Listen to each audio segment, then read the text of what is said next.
We brought in a team of experts who are the best at what they do in their specific fields to reevaluate that evidence, to dive back in, and to not come back with a no for an answer. That evidence has been sitting there collecting dust. This wasn't a new tip. It wasn't some new evidence. It was the hard work of President Trump's administration. It was a team effort. Becomes cliche, but cliches are useful for a reason because they matter. And this was a team effort.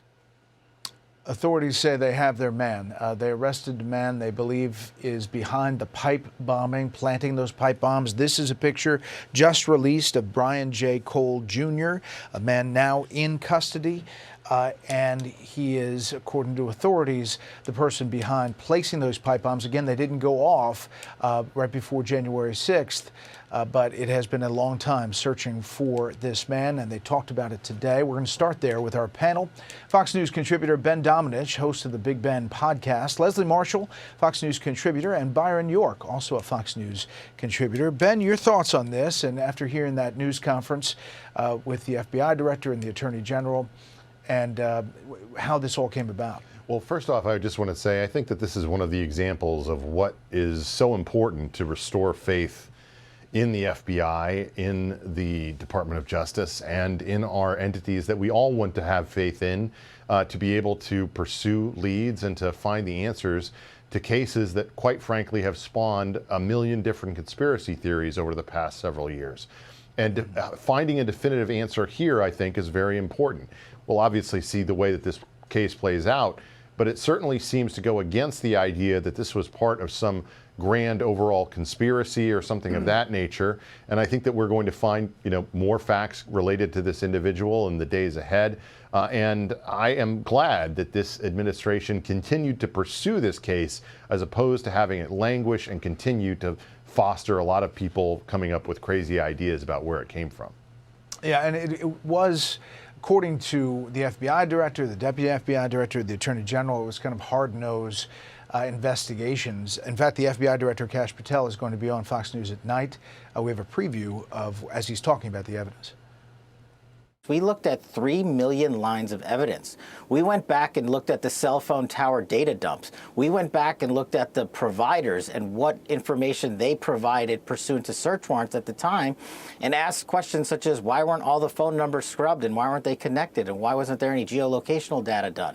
Now, that is either sheer incompetence or complete intentional negligence, and neither of which is acceptable for this FBI. Yeah, Leslie, it is a positive, if you listen to all of this, after all of this time, to get to one person that they believe is behind it. Well, I think this is definitely positive. I remember, this man allegedly, thankfully these bombs did not go off, was targeting both Democrats and Republicans at the headquarters of both the DNC and the RNC.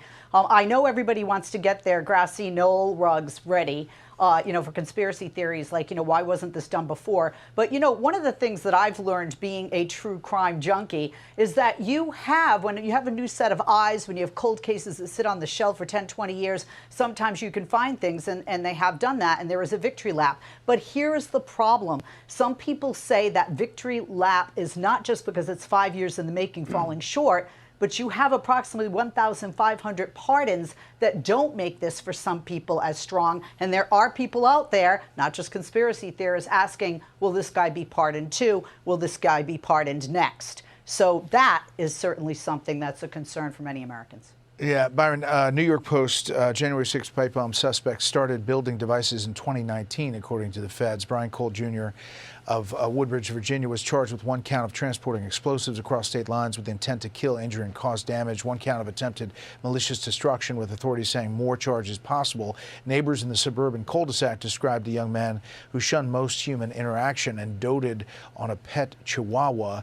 We're getting more information about this guy. I asked Kash Patel in an interview at the beginning of the administration about this investigation and what he thought about the last FBI director on this front. Take a listen. Does the FBI know who it is?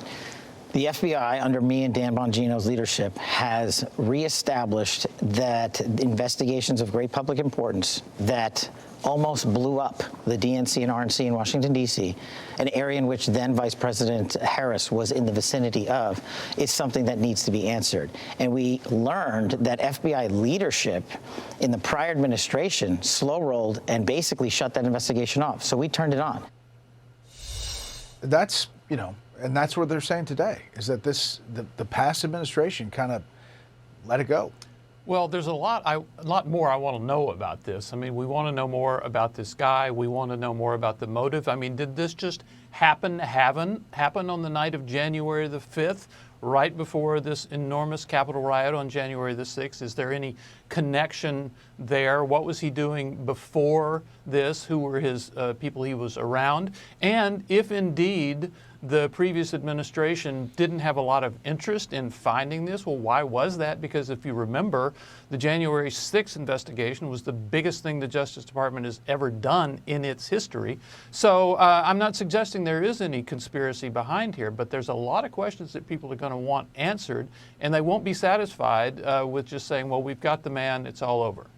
Yeah. All right. Other breaking news, Ben. Tonight, during this show, the Supreme Court ruling in Texas redistricting says the district court failed to honor a presumption of legislative good faith by construing ambiguous, direct, and circumstantial evidence against the legislature. Second, the district court failed to draw a dispositive or near dispositive adverse inference against respondents, even though they did not produce a viable alternative map that met the state's avowedly partisan goals. Translation. The Texas Republican map that benefits the Trump plan for the midterms is the one the Supreme Court saying should be in place. Yes, and I think that this is, I mean, you obviously had the win in the special election this week for Republicans, even though it was more narrow than they would have liked. You have the pushback in terms of this legal matter when it comes to the Texas redistricting.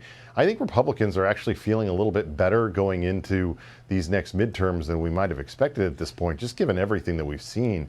I think that they feel like they have enough time to right the ship. I'm not sure about that. I'm a little more skeptical.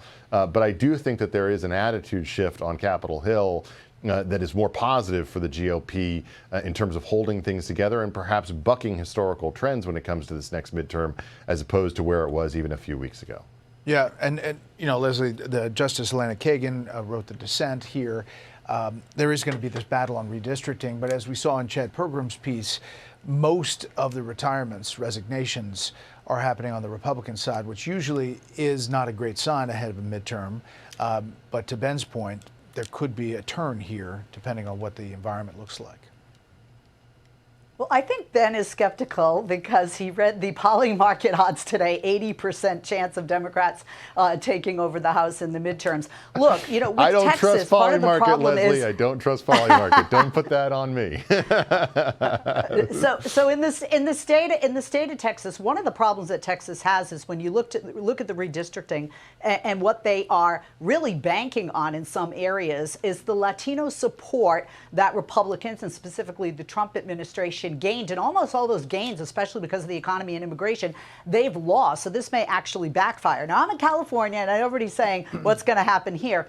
Apples and oranges, both fruits, very different fruits, because we have voters versus a state legislature making that decision. Well, then you also have the Henry Cuellar pardon, and he's going to run as a Democrat. He was on last night. Lots of questions ahead of 26, but we have a long time. Hey, Sean Hannity here. Hey, click here to subscribe to Fox News YouTube page and catch our hottest interviews and most compelling analysis. You will not get it anywhere else.